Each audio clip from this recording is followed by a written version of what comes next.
Late आता या शायद आता ही नहीं। लेकिन जब मेरे पास अपने पैसे थे तो मुझे फिर किसी के आगे हाथ फैलाने की ज़रूरत नहीं पड़ी। मैंने अपना बैग जो है ना अपनी कमाई के पैसों से ले लिया, और मुझे इसमें यकीन माने कोई भी, इसमें मुझे बस खुशी महसूस हो रही है, और इतनी ज़्यादा खुशी महसूस हो रही है ना कि मैं समझती हूँ ना कि मेरे दिल में यही बात आ सकती है कि मैं कर सकती हूँ। और जब मैं एक छोटी सी अगर अपनी ख्वाहिश पूरी कर सकती हूँ तो मैं आगे भी बहुत कुछ कर सकती हूँ, मैं आगे भी बढ़ सकती हूँ, मैं अपनी और मेहनत करके अपनी बहुत सारी ख्वाहिशात को और भी पूरा कर सकती हूँ। माना कि मैं बहुत ज़्यादा कमाती नहीं हूँ, लेकिन जो कमाती हूँ ना इसमें से अगर थोड़ा सा भी अपनी ज़ात पर लगा लूँ ना तो बहुत ही ज़्यादा दिल को सुकून मिलता है। और अगर हम मर्द हजरात से कहें ना कि हमें फ़लाँ चीज़ ले दें या फ़लाँ चीज़ हमारी ख़त्म हो चुकी है, या तो वो यकीन माने कि उनको इतनी पुरानी चीज़ें भी याद आ जाएंगी, मैंने फ़लाँ टाइम पे तुम्हें फ़लाँ चीज़ लेकर दी थी, या फ़लाँ टाइम पे तुमने फ़लाँ चीज़ ली थी, वो कहाँ गई थी। हालांकि उस चीज़ की हड्डियाँ भी गल चुकी होंगी, लेकिन अब उनको कौन समझाए कि कभी कभी बंदा एक चीज़ इस्तेमाल कर करके थक भी जाता है। मगर फिर भी मैं कहूँगी ना कि महंगाई के दौर में मर्द हजरात से गिला करना बिल्कुल बेवकूफ़ी है।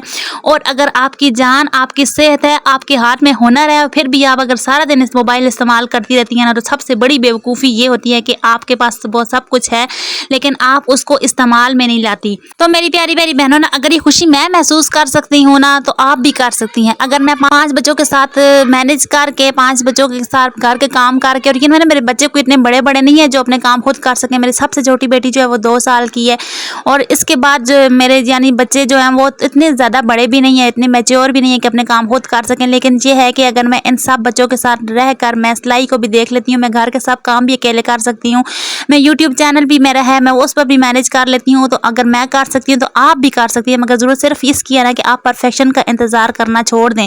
और जैसे भी आपके हालात हैं ना, तो आपने उस हालात के अंदर रहकर बस अपने लिए कुछ ना कुछ स्टेप उठाएं। तो कैसी लगी आपको मेरी प्यारी सी शॉपिंग? छोटी सी सस्ती सी शॉपिंग थी, मैं इसको कोई VIP शॉपिंग नहीं बोलूँगी, लेकिन मेरे लिए दिल से की गई शॉपिंग थी। और मेरी जो अपनी ज़ाती शॉपिंग थी ना, मुझे उसकी बहुत ज़्यादा खुशी थी।